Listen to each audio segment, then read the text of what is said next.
All right. Good morning, everyone, and welcome to our 30-minute Tech Tools session, Tech Assisted Empathy, hosted by Chris Daniel from the IDC. Chris, go ahead and take it away. Hi, folks. We got 30 minutes, so I'll try to put as much in there as I can. I don't mind anybody talk.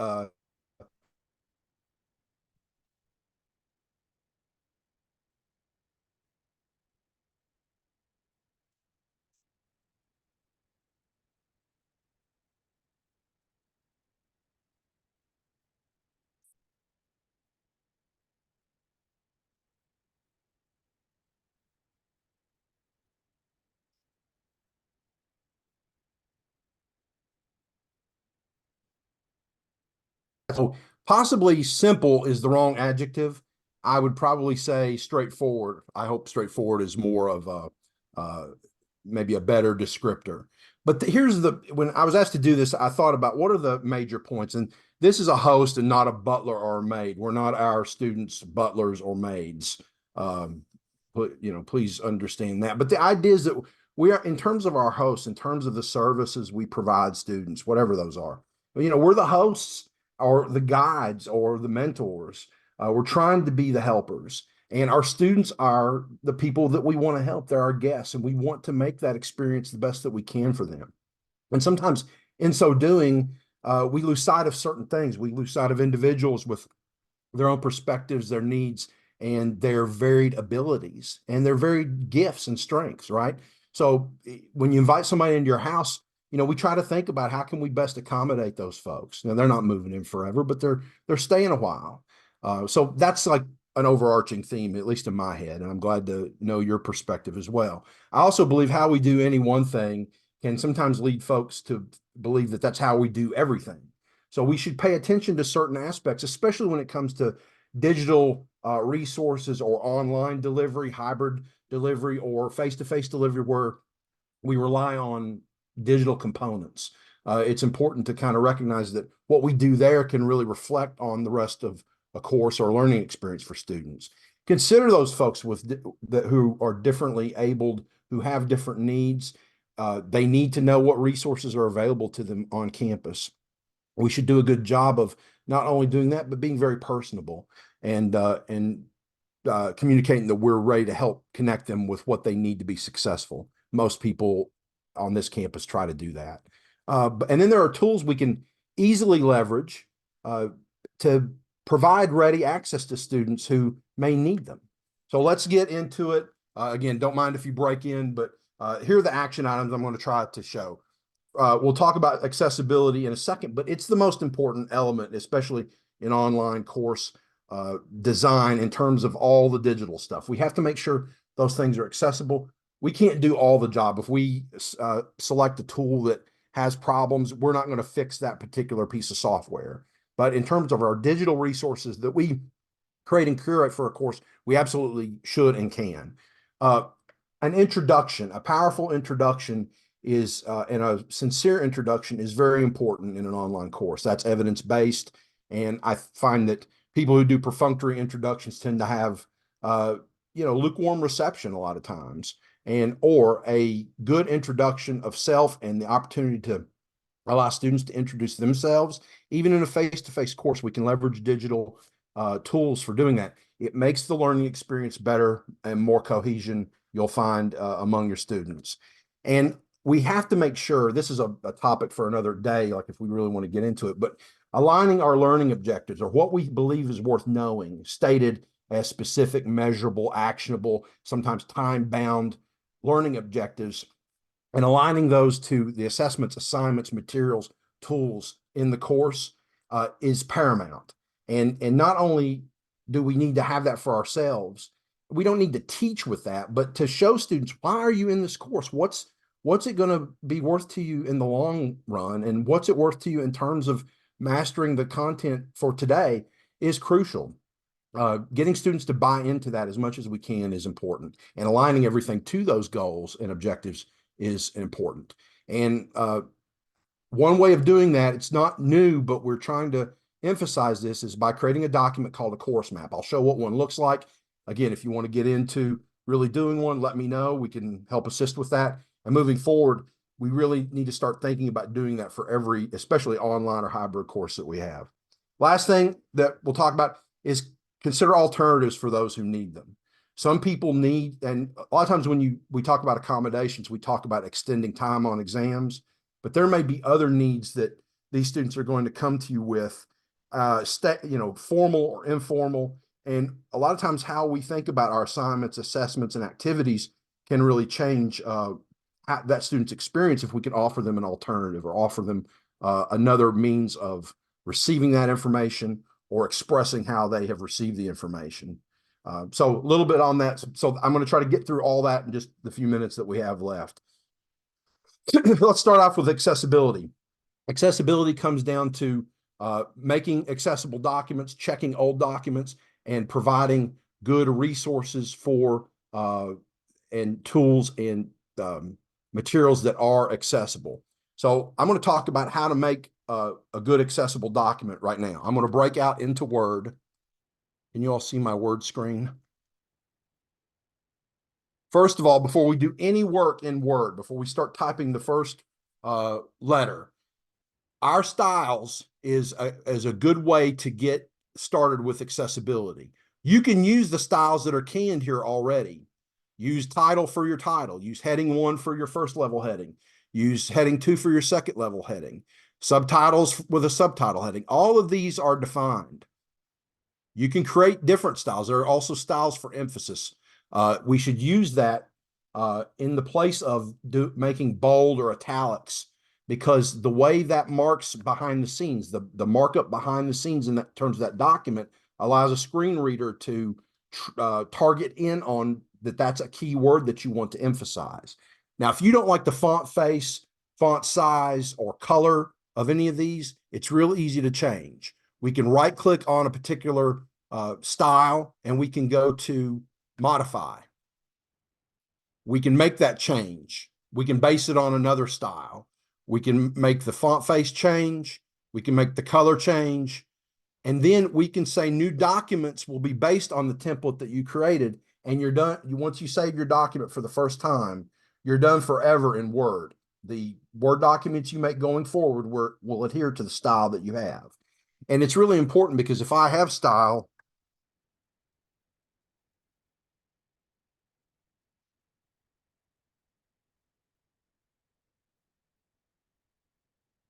if I make this one my heading 1, this 2 my heading 1, make this my heading 2, this my heading 2, and then 3. If I hit Control F and come over to navigation and look at headings, notice I already have a structure in this document that people can navigate with. When you export properly as a PDF, that format and heading system goes along with that document, and it creates an extensible document that screen readers can really get their arms around, as it were. So that's kind of the first point. Make a style and adhere to those styles based on the function of the element in the document. Does that make sense? Second thing we want to make sure of is no color for emphasis. And I know that it's a habit that we can all get into.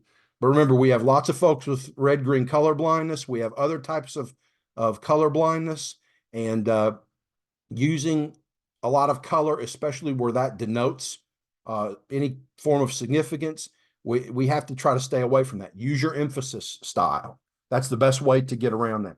Now, can you use color in addition to where it's not going to substantively alter the nature of that element on a page? Yeah, you can, but it's better to not mess with it if you possibly can. Embedding hyperlinks. The reason we want to embed hyperlinks is because if I come and type in this document, http:// the screen reader will often read that entire link. And it really throws people off cognitively when they are trying to take information from their short-term memory, from their sensory input to their short-term memory, which we know based on research is very limited. Some people say 2 or 3 elements plus 4. There are all these numbers you throw around, but it's a limited number of elements, and they have to grapple with that. It's more difficult for them to read that. Instead, highlight the text that you want to hyperlink, give a right click. This is Word for Windows, different ways to make this happen. Then go to link, put in your address, .com. Now that's hyper. The screen readers recognize that as being a link. It will let them know that they can click that with their assistive technology, but it does not harp on the big long URL that may be 72 characters. Another shortcut to do that is highlight and hit Control K. That does the same thing, Control plus K. Make images in line. If you must insert an image, so we can go up to insert and we can do a picture and we can do a stock image, which sometimes that takes a while. When we double click on the picture and go to wrap text, in general, for accessibility purposes, those images should be in line with the text. That means they should appear in terms of like where a cursor might go on the same line as text would go. If we do any of this wrapping stuff, square, type through, top and bottom, that can throw off certain screen readers. Now, I know that makes the document larger and it can make that on some level less visually appealing. If it's a decorative image, won't you consider not having that image unless you really, really think it adds to the document, or provide an alternate document that doesn't contain those elements. You'll find that it will be better. And also then you don't have to fool with the alt text stuff, which is another thing we need to do. When you bring in an image like this from Microsoft Word nowadays, if we go to view alt text, there is alt text already in the image. So that's less an issue than it used to be. But you may still find, and especially if you bring in your own image, you need to put in a detailed an alternate description. And it says 1 to 2 sentences recommended. This doesn't even follow its own guideline. So if it's decorative, you can mark it as decorative. So that tells the system this isn't needed. Ask yourself if it's really needed. You may find, nice to have, makes the boss happy, but we don't really need it. And let's avoid tables generally when we can, unless we're using them to display data. A long table with lots of text in it might be better as an outline. It can throw off screen readers, and we have a special rule that we have to adhere to when we have a long table that spans many pages. If I were to go insert table and draw a bunch of columns, it's not going to span many pages. But let me just show you what we have to make sure is turned on. If I click this little directional button here that's in the upper left corner of the table, and I right click and go to table properties, and then row, we should repeat header as row at top of the page and allow row to break across pages. That helps the screen reader function a little better.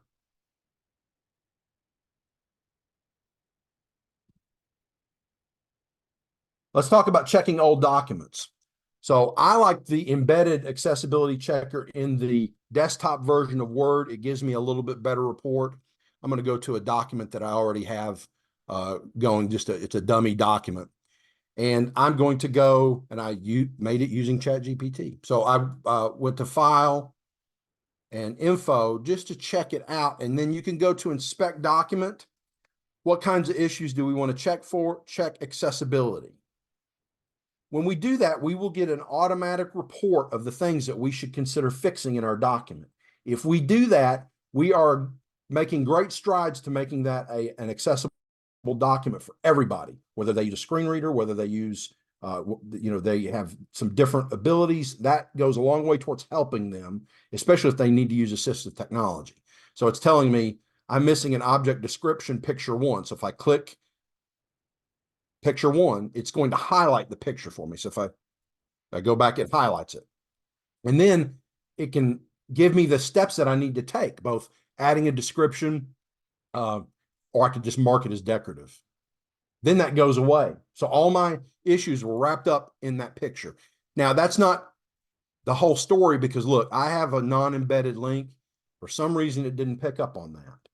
That's why we shouldn't rely on that super heavily. We should know some things and get our document started using styles. There's no actual styles for these headings, but that's an easy fix. It's really easy if you start off using them rather than have a document that you need to go back and doctor. Does that make sense? And so you can pull up every Word document that you own, and Adobe Acrobat has a similar tool. It's a little harder once you have a rendered PDF or PDF that's been created from another tool. It's easier, much easier to start in Word or your word processor and do these accessibility steps first and then export to PDF. So check our old documents. So what can we do for, oh, one more thing. Let's talk about video. So I'm going to go to Microsoft. We call it Stream, but technically now it's in SharePoint. But if I go to myfiles.eku.edu, that's how I got here. Any of you have Microsoft OneDrive storage space that's connected to SharePoint? It's all kind of the same thing now. You can take your videos through an accessibility process. So I have made videos for my class. This is my IDL 821 class. And y'all don't want to hear me talk and the video. And so if I go to video settings, transcripts and captions, I can turn on captioning for these videos. That gets us, if our diction's pretty good and we speak fairly slowly, not too quick, but we don't have to be stilted either. That gets us about 85 to 90% of the way. It's not good enough for accessibility, but it's better than nothing. Then we need to go in and look at the captions, run through the video. Notice that second by second, it gives us exactly what has been detected in terms of what I've said. And then if we find an incongruity or a problem with one of these phrases or sentences, we just click edit, make the change, save our changes. That has increased. This technology is getting better and better and better. This used to be an ordeal. It used to be not even available not so many years ago. It's better and better, but you can use this checker. Moving forward, we're going to have a video tool that's integrated with our Canvas learning management system. And I believe, I don't know yet, but I think it will be a very similar process. Upload the video, tell the robot that you'd like a transcript or caption, edit that caption, and then you can do anything you want to with that caption. You can download it, you can do whatever. So this is a great assistive technology that we need to nudge a little to make it perfect and really, really available for those that need those captions. Remember, captioning is part of ADA. Transcription is not really good enough, especially if you have other things going on the video. You sometimes need that captioning to tell the folks that can't hear what's going on. For a lot of things we do with screencasts, not necessarily a priority. Certainly with an audio file, you can get away with a good transcript. Let me show you some other assistive technologies that you can use and promote for your students. And a lot of these are in Word 3.5.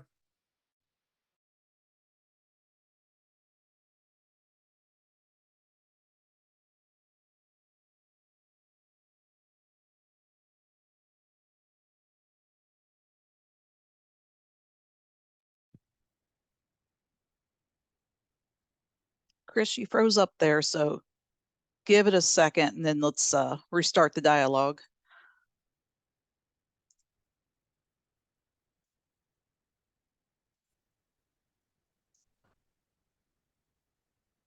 Oh, wow. All right. I think you're back. Oh, did I? Yeah, I'm losing this. It's the rain, right? It is.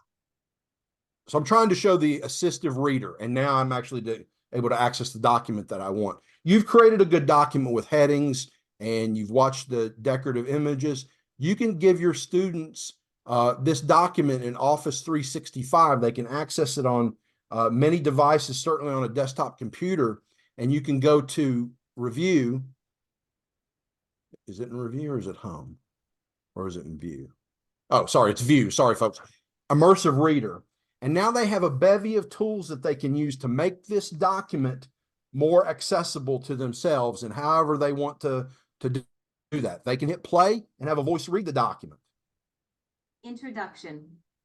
The realms of teaching and learning are inherently intertwined, each continuously shaping and redefining the other. Great. If they need to make adjustments in that, they can select a male or female voice. They can change the voice speed. They can do all this themselves. All you've done is write that Word document. If they need help in how they read the document, they can come up here and change text preferences, making text smaller or larger, increasing the spacing if needed, adding color if they should need it. If they want the parts of speech to be labeled via color, they can do that. If they want it, if they need it broken up into syllables, they can do that. Various reading preferences. Do we need line focus? They can do that on their own. I know people for whom this is helpful. We all have somebody in our lives who would benefit from that. Many do not speak it. Many will not go to the Center for Student Accessibility and admit that they need the help. So that's why we need to be friendly and available, and we are, almost all of us are, and let students know that, hey, look, this technology is for anybody. It's for you, and there's no shame in it. I don't even know what Reading Coach is. That's brand new. I won't click that for fear of sinking the Titanic. And then when they're done, they can just get out of that, hitting the back button, and they're back to the regular document. You didn't do anything but give them an accessible document. Does that make sense? I love the dictate feature. I use it all the time, especially when I'm grading. Why? Because I get tired of typing after, when I work a full day and then I need to go do grading. I may not want to type on a keyboard for another 2 hours. So all you have to do, any of these Office products have it in the web version. I think that is Home and Dictate.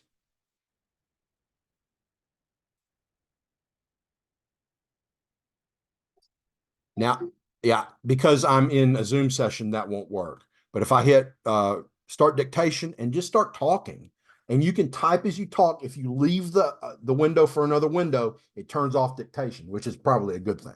I love it. I use it all the time. I can go and edit if I think something's goofy and I maybe want to think about what I wrote. I may throw that into GPT and have it output a more concise version of what I said, which is pretty long-winded, but the ideas and the work are my own. I'm just using these tools to help me speed things up. I've got 16 graduate students right now, and I can talk to them a lot faster than I can type if I see something I want to express. By the same token, this is a beautiful feature that you need to massage, but it works very well, is you can hit this dictate button, hit the drop down and go to transcribe.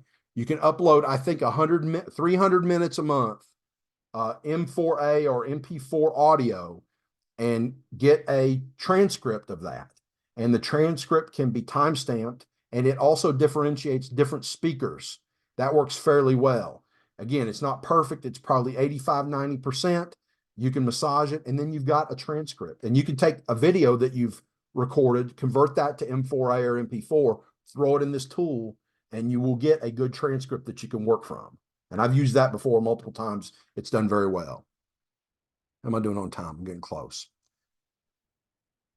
Remember, you can refer students to the Center for Student Accessibility. Now, they're going to ask them in a lot of cases to provide documentation or evidence of their disability. Some students may not want to go through all that, but they are a resource and they are friendly and available to help. And they can also provide commercial screen reading tools. I don't know what they have nowadays. They used to have Read Write Gold. I called the office yesterday. They said for students with accommodations, they still have those resources.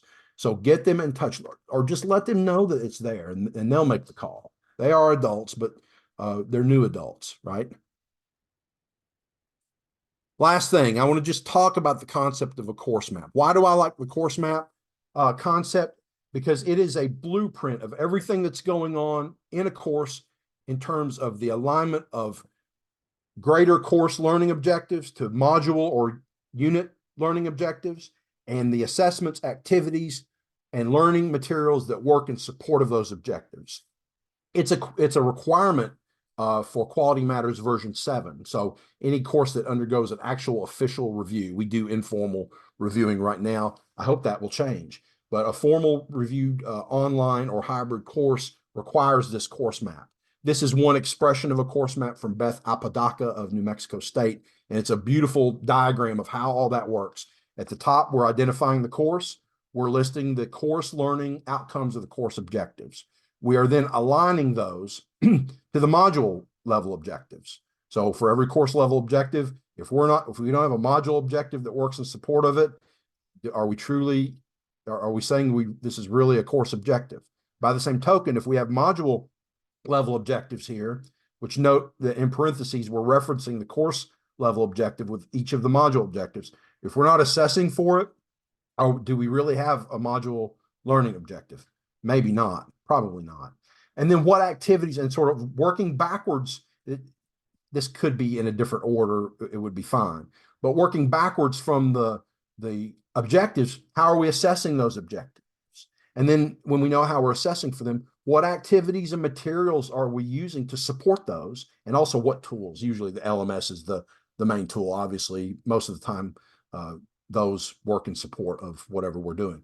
Why am I showing you this? Because if you have an activity listed, like read a PowerPoint lecture, I don't know that's particularly effective in all cases, but maybe the student doesn't need to read a lecture. Maybe an alternative for them would be a suitable video. You don't necessarily have to build those in every instance, but what if you know that 10% of your students may have that need? They may already have that need. And text and picture is generally accessible if you've made it such. But it just gives you the opportunity to stop and think, okay, how would I go in? I've got my map. The course map's built. Maybe I don't have my course built yet. Maybe it's a lecture, primarily a face-to-face course where there's going to be a lot of lecture. What can I do to provide some alternatives for students? So I like the course map concept. If you want to know more about that, we can dig in. I've already done a number of these. It works very well for hybrid online, asynchronous, synchronous, or face-to-face courses. Thank you very much, Chris. I do like the course map because that does give us an idea to think through what options can we present for students. Do we have any questions from participants today? Hi, Chris. It's Bill Stadden. Hey, Bill. How you doing? Just Very well. briefly, you mentioned we were talking about tables. There's a way to use, I think you used the word outline as a substitute for tables. Did I catch that right? Yeah, exactly. So, and thanks for the question. So a lot of times the information that we put in certain tables, now the natural sciences, I think we deal in a lot of data. So, and also social sciences, but when you're talking about organizing longer form content, sometimes a table is not the best way, especially if you're putting paragraph after paragraph in an actual word table. You may be better served by using a basic outline. So every row would be a first level outline heading, and then subordinate information would be second, third, fourth level outline headings. Outlines are read much better by assistive technology than tables are. Tables are a little more fraught. But of course, where you have tabular data, you're looking at an N of 357, and you need to have that in a table, 357 lines. Of course, you're going to use a table. All right, thanks. Yes, sir. Thanks. Good to see you. Good to see your dog. Other questions?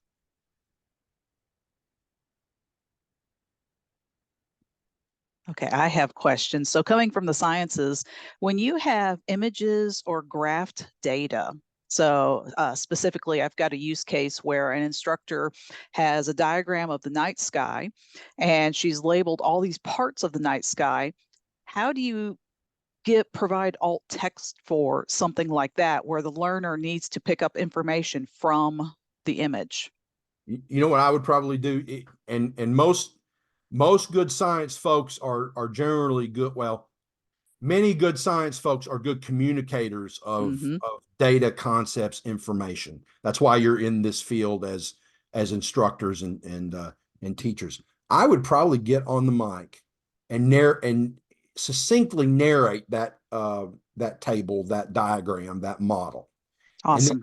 And then I would probably edit that for concision a little bit. You could even run it. That's what you provide, because a picture is worth 1,000 words, right? Well, we may need 300 of those words to describe that picture. And so I suggest talking that up or writing it up if you feel better, and then using that as you could create a link, or you could just put underneath it in the image above.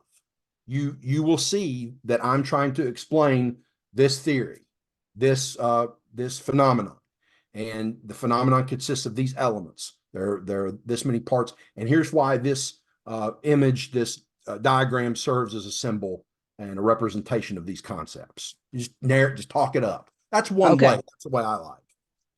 Perfect, because I've always been confronted with that. Hey, in calculus 3, we're graphing, the derivative of this, the original equation, the integration of it. How do I make alt text for that? And that sounds like a perfect solution. All right, we're at time. We could probably take one more question if anybody has one.